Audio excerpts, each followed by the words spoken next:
get access to all the materials. The topic that we have to start today is compounding of offenses. There is a provision in the code under section 320 of CRPC, which provides for compounding of offenses. Now, this means that the case need not go for a trial. If the offense is compounded, then it need not. जैसे compound क्या होता है, हम क्या करते हैं, mix कर देते हैं. Chemical word है, chemistry में हमने पढ़ा होगा, compound पढ़ा था ना, elements होते हैं, compounds होते हैं. So what is this compound? Compound में क्या होता है, दो elements का mixture होता है और एक नई चीज बाहर आती है. यही पढ़ा था केमिस्ट्री में. सिमिलरली यहाँ पर भी क्रिमिनल लॉ में भी कंपाउंडिंग में क्या होता है, दो एलिमेंट्स हैं. तो ये दो एलिमेंट्स कौन से हैं, आपका अक्यूज्ड है और विक्टिम है. They come together and they settle the dispute so that no longer it appears that a crime is there on the picture. But we know that once FIR is lodged or a complaint is lodged, it is not permissible for the person to take back the FIR. You can only move forward in the direction of lodging the FIR. You cannot move a step backward in the lodging of FIR. There is one way that we have already discussed, that if you want to seek cancellation of FIR, probably the only recourse available is 482. That is the inherent power of the court. Now, herein, we have another option available, wherein we say that, okay, FIR ho gaya tha, koi problem nahi hai, but we don't want the case to go to a trial. Or even if the case has gone to a trial and has resulted in conviction, we don't want that conviction to be sustained. Then also, in certain cases, very limited set though, in certain cases, it is permissible, even after conviction has been done, to compound the offense, to obliterate that. So this section 320 is giving some power to the victim of an offense over the control over criminal proceedings. However, it is nevertheless subject to the permission of the court in many cases, so that there is no abuse herein. This is in brief what 320 will talk about. So let's discuss that in detail. I'll just show the slides and then we can have an elaborate discussion as to, when compounding is permissible, when compounding is not permissible, or how it is to be done. So let me present my screen now. I hope it will be visible. All right. So let's start here, compounding of offenses. As I told you, compounding is something new which is being created, and basically it is forbearance to continue with the case. As such, the term compounding has not been defined in your criminal procedure code, but courts over a period of time, including Law Commission, has said that compounding, it basically means forbearance to sue, forbearance to continue. And why this forbearance to continue? Because there is this amicable settlement between the parties. Question is whether this contract can be upheld or not. What happens to the provisions of your Contract Act? Contract में हमने करा था ना section? Yes or no? Forbearance to sue. Agreements in forbearance to sue are illegal. What is the effect of that section here? Can you recall section 28 of the Indian Contract Act? Yes, no? All right, just look into it, that what will be the effect of section 28 of the Indian Contract Act on compounding. So here it is legally permissible to compound as per the provisions of the law. So as such, it does not violate the provisions of the Indian Contract Act. In fact, it allows for a contract to be reached. It allows for a settlement to be reached, which can be signed by both the parties. It can be either because there is a change in the mind of the parties, they want lasting peace. So again, here the concept of legal justice is different from that of actual justice. So here we want to say that actual justice has prevailed. There is peace, there is harmony between the parties, there is goodwill, or the circumstances have changed, and if they continue with the case, then it will disturb their relation. Or There may be other reason for compounding, which may be that the victim has got the compensation for the crime and she does not wish to waste the time. He or she does not wish to waste the time in the criminal litigation, or it may be any other reason. However, the only reason which is not permissible is coercion. So, where the victim has been coerced to enter into an agreement, then we know all the contracts which are caused by undue influence or coercion are voidable contracts. So they can not be the ground for compounding of offenses. Otherwise, if it's a free consent, maybe because of compensation, maybe because of a change of the heart, it is good enough. It is good enough to compound the offense. CRPC has categorized offenses on the basis of this compounding nature in three categories. One, offenses which are compoundable. Second category of offenses which are compoundable, but you require the supervision of the court. So permission of the court is necessary. And the third category is non-compoundable, meaning thereby even if the court permits, it will be illegal to compound them. Now, on what basis these have been divided? It has been divided by the legislature on the basis of public policy. The courts have no role here, though they have been saying over a period of time कि इस section को भी let the legislature consider. They have referred it to law commission कि आप बताइए कि इसके ऊपर change होना चाहिए या नहीं होना चाहिए, but they have not done any change. Particularly with respect to 498A, that is your cruelty against the wife, that has continuously been said by the Supreme Court to be changed from non-compoundable category to compoundable, at least with the permission of the court. But no legislative change have been made except few states. Few states have enacted, but not all. So that's one thing which is there. Then you have compoundable. So, here there is a table which is given in section 320. You can refer to the table here under.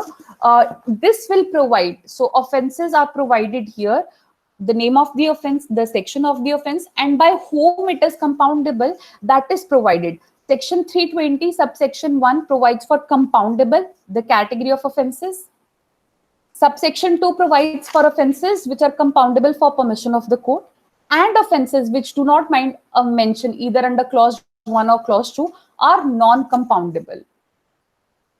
Compoundable offenses. So if an offense is compoundable with the permission of the court, it's attempt, abetment, and liability, joint liability by virtue of either section 34 or 149. They are also compoundable or compoundable with the permission of the court, as the case may be.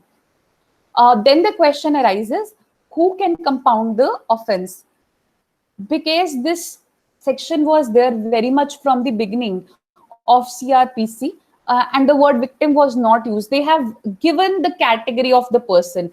It is basically the person who is directly concerned with the offense, jiske saath hua hai. So though they have not used the word victim, but in a way it incorporates the concept of direct victim of the crime. So yes, they have been included. The person against whom the offense has been directly committed, they have the power to compound. But it is again expressed for every offense, they have defined who can compound. What you need to know here is that there is no power which is given to the state to compound the offense. So though prosecution has to be launched by the state has no power to compound on behalf of anyone. State cannot do that. It is the direct victim which has to come. So, somewhere here you see that even under criminal law, the concept of private justice is given primacy insofar as compounding is concerned.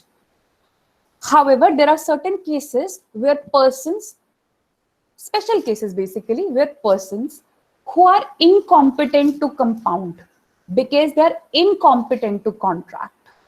So who compounds on their behalf, who are directly victims of the crime, but they are incompetent to contract, either because of some fault theory or because of their unavailability, then who can compound? Then as a check and balance, it has been said that in the case of a minor or an idiot or a lunatic, any person who is competent to contract on his behalf or her behalf can compound with the permission of the court. And if the person is dead, if the offense has been committed and the person has now died, then the legal representative, as defined under CPC, they can compound. Any of the legal representative as per CPC can compound, plus permission of the court is necessary here under. Then comes the question, okay, you can compound the offenses. Then comes the question, at what stage can the compounding be made? At what stage can this settlement be drawn? The first stage we know in any criminal proceeding is investigation. With respect to investigation, your law is silent here that whether compounding is permissible with respect to investigation or not. Law Commission has made recommendations time and again that compounding be permissible at the stage of investigation. Therefore, that whenever agreement is reached, the police will file that agreement along with 173, along with the report that it files under 173. Despite this, no amendment has been made in law, and we generally accept that at the stage of investigation, compounding is not permissible. The police has a duty, if it is a cognizable case, to investigate and make a report. But after investigation, during the pre-trial process, the parties can compound and they can themselves go before the court. The accused can go and file this settlement agreement and say that trial should not happen. That is very much possible after the charge sheet has been filed, but before any steps for trial have been taken. It can happen even during the continuation of the trial. So if the case has been committed, then obviously with the permission of the court. But if it is a compoundable case and the trial has commenced, then permission of the court is not necessary. So it can happen any way. Also, even after a judgment has been passed by the trial court and a person has been convicted, but appeal is pending, then also compounding is permissible. But here again, the permission of the appellate court is required. And what generally happens is that where appeal is pending, this agreement is generally made before the court. That whether you have the parties are called in the court, actually high court या sessions court जहाँ पे भी appeal होता है, वहाँ पे पूछा जाता है अब ऐसा क्या हो गया, why you have entered into settlement, do you think the settlement is free and fair? If they only say yes to these questions, will the high court then exercise its power?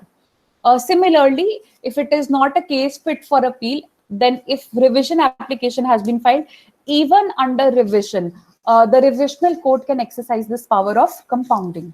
So it can be done at any stage. Trial phase, pre-trial phase, conviction, that is appellate phase, or revisional phase. This power can be exercised. Here, this is something very important about compounding, that the stage, that it even extends to the appellate stage. Yesterday, when we were discussing section 321, that is only withdrawal from prosecution in the trial court. That power cannot be exercised at the appellate stage, whereas this power of compounding can be exercised at any stage. The only disqualification for compounding is previous conviction. So where for a particular offense, an accused is entitled to enhanced punishment or a different kind of punishment for those offenses, even if they have been inevitably mentioned, or if they have been mentioned, but it is a second time conviction, then for a second offense, no compounding is permissible. Then comes the question, okay, if it is not a previous conviction, otherwise the offense is compoundable, then what is the effect of compounding? The answer is that it results in the acquittal of the accused. Please remember, effect of compounding is acquittal. It is not a discharge. It is not a discharge. There are different requirements. Discharge ka alag feature hai and acquittal ka alag hai. It results in acquittal of the accused. Now comes the question, which I had asked earlier, but I did not answer, and I had taken certain comments from you. What happened when you pay fine to the traffic police wala for violating a motor vehicle law? Some of you said that, that's not a conviction because that does not happen before a court. My dear friends, that's not the answer. For Motor Vehicle Act, that's very much an offense, and state government has been empowered to designate certain persons who are empowered to take the fine on the spot. But the result of you paying the fine is that it results in compounding of offenses. Now, the question here is, if the effect is compounding of offenses, it means you have been acquitted of an offense. आपने offense किया, but you have been acquitted. The answer is no.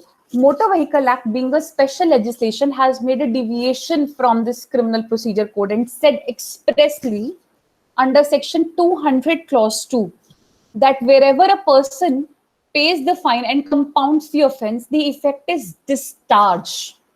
The effect is discharge, and the effect is not that of the acquittal. However, even if it is discharged, that does not entitle him from not going for a driver or a refresher training course. That has to be done.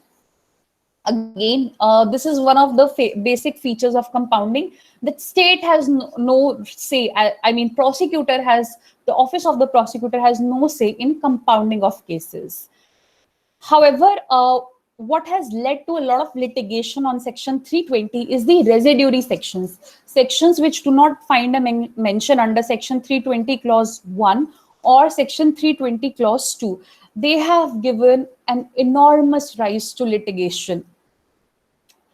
The courts initially and even today, they have held that offenses which are non-compoundable, which are not mentioned in 320 clause 1 or 2, they cannot, no court has the power.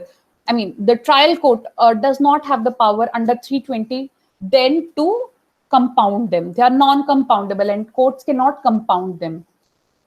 However, despite the fact that they are non-compoundable and no court can compound, Supreme Court भी उनको compound नहीं कर सकता है, but criminal proceedings can nevertheless be quashed.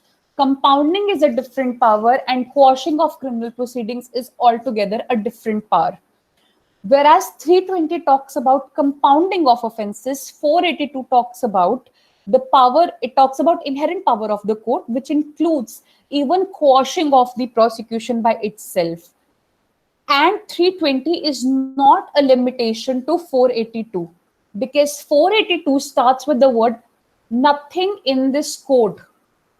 So it's a non-obstante clause. So 482 does not mean that power cannot be exercised even in non-compoundable cases. So non-compoundable cases obviously cannot be compounded as by the trial court with the permission of the court, but nevertheless, with or without the permission of the court, nevertheless, an application can be moved in a non-compoundable case before the High Court under Section 482 to quash the criminal proceedings, even in non-compoundable cases. And guidelines have been laid down by Supreme Court in a catena of cases. I have just picked up 3 cases, which are 3 bench decisions. All these 3 bench decisions have arisen because there have been conflicting judgments of a lower bench, a DB of the Supreme Court has differed. So I've picked up 3 cases. We'll discuss them one by one. The first case that I have picked up is Gyan Singh's case, Gyan Singh versus State of Punjab. In this case, the question basically was that whether non-compoundable cases can be quashed under 482 or not on the basis of a compromise between the parties. In this case, a Supreme Court differentiated between the power under 482 and that of 320 and said compounding नहीं हो सकता इन offences का, जो non compoundable उनका compounding नहीं हो सकता है, that's a different power all together, but उनका quashing is nevertheless permissible and the grounds for compounding are different and grounds from quashing of offense are different. If the grounds for quashing of a criminal offense are made, that is continuation of a criminal complaint would be abuse of process of the court or it would not lead to justice, then the court can exercise the power. Then it is not limited by the categorization of offenses under compoundable or non-compoundable. And however, it all depends upon facts and circumstances, whether power under 482 should be exercised or power under 482 should not be exercised. Basically, in cases which are civil in nature, but criminal case has been filed. But the fact is that it is a case of private relationship. Then, even though the offense is non-compoundable, the courts can exercise the power under 482. So basically, where a transaction is civil in nature, but it has been given a criminal color, or it's a family dispute or a matrimonial dispute, then it can be quashed. However, serious offenses like dacoity, rape, murder, or offenses involving moral turpitude or corruption cases, which have been committed by public servants, they cannot be quashed. They can neither be quashed nor they can be compounded. Compounding little simple hai, because they span not just the victim and accused relation, they span the entire society. So because the impact is felt, the ripple effect is felt by the entire society, therefore no sanction even under 482 for them.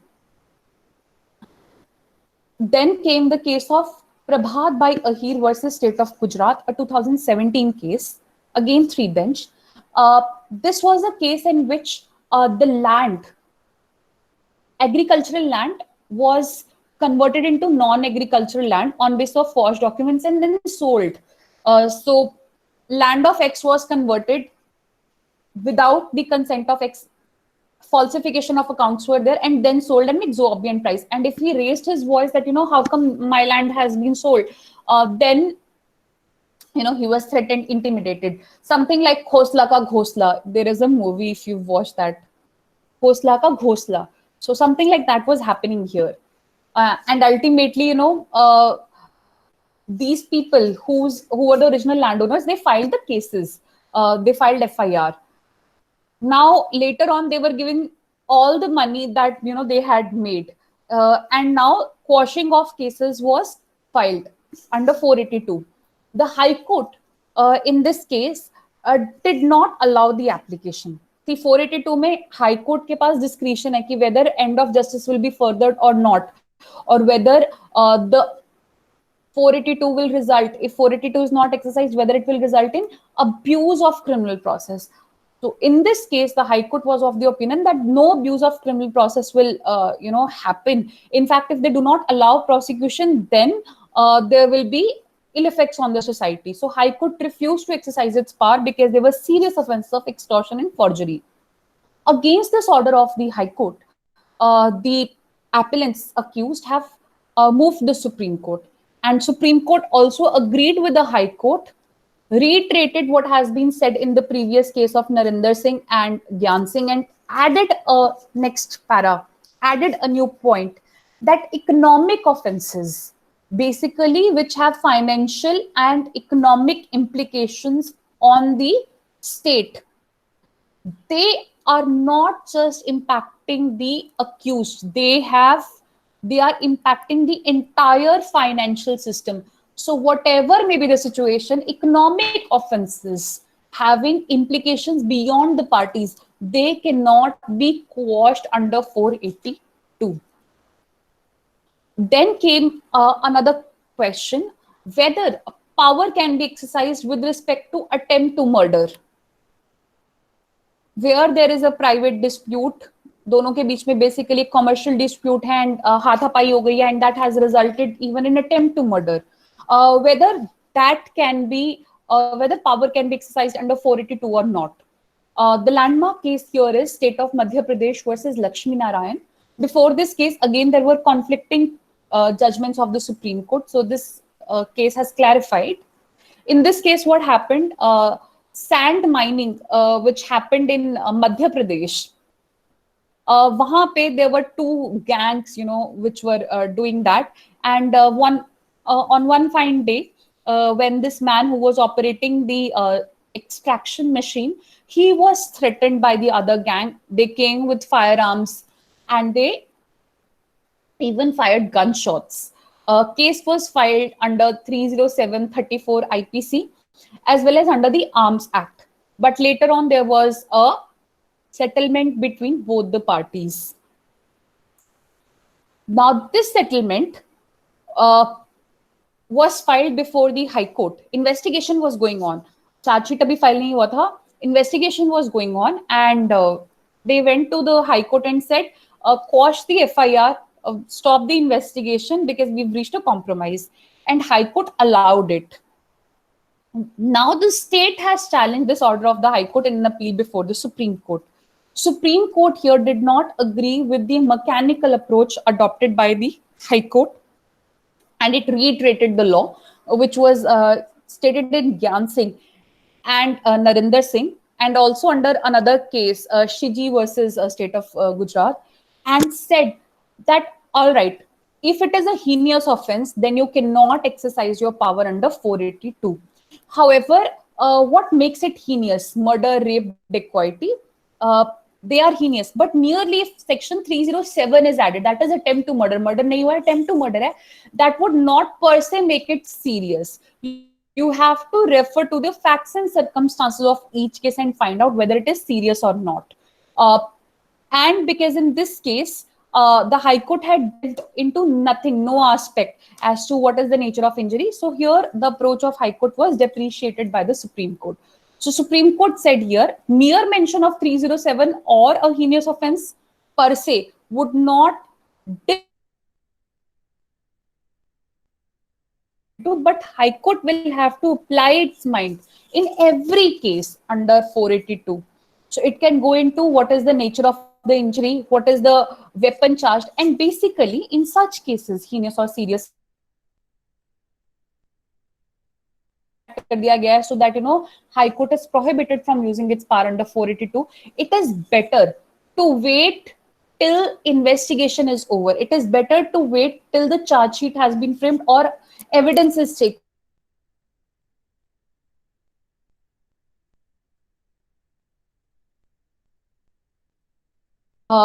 But otherwise, because they are not private in nature, and if there is evidence, then the High Court should not exercise the power under 482 in such serious cases. With respect to check bouncing case of Damodar S. Prabhu versus Saeed Babal H. It's a 2010 judgment.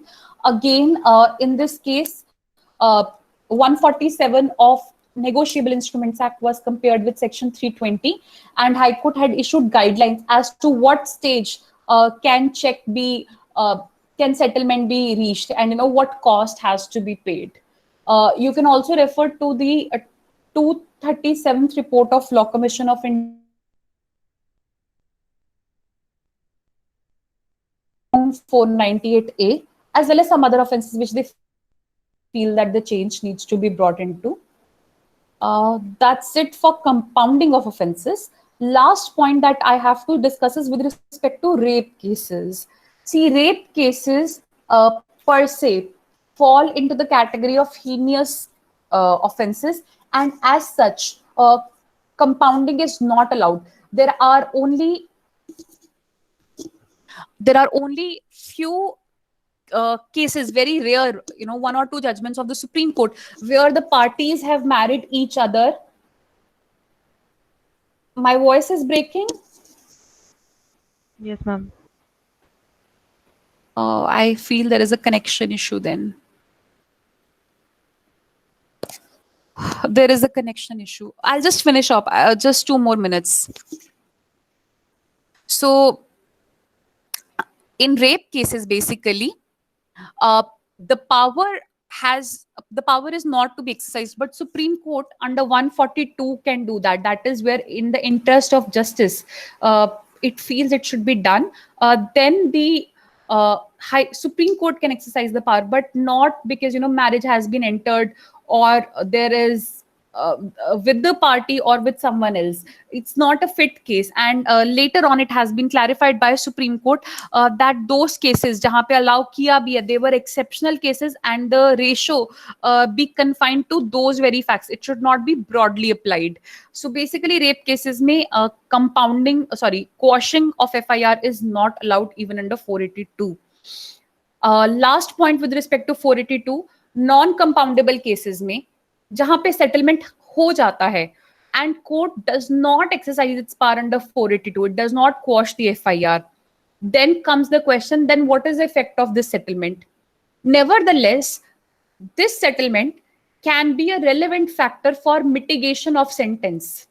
Sentence hearing hota hai na jab hamara, then this settlement, even in a non-compoundable cases, can be one of the factors. And this has been reiterated in the case of Ramphal versus State of JNK, and another case which I have sent to you, Satyamurthy versus State. So yes, settlement is a relevant factor even in the awarding of sentence or awarding of compensation. That's it with respect to compounding of cases. If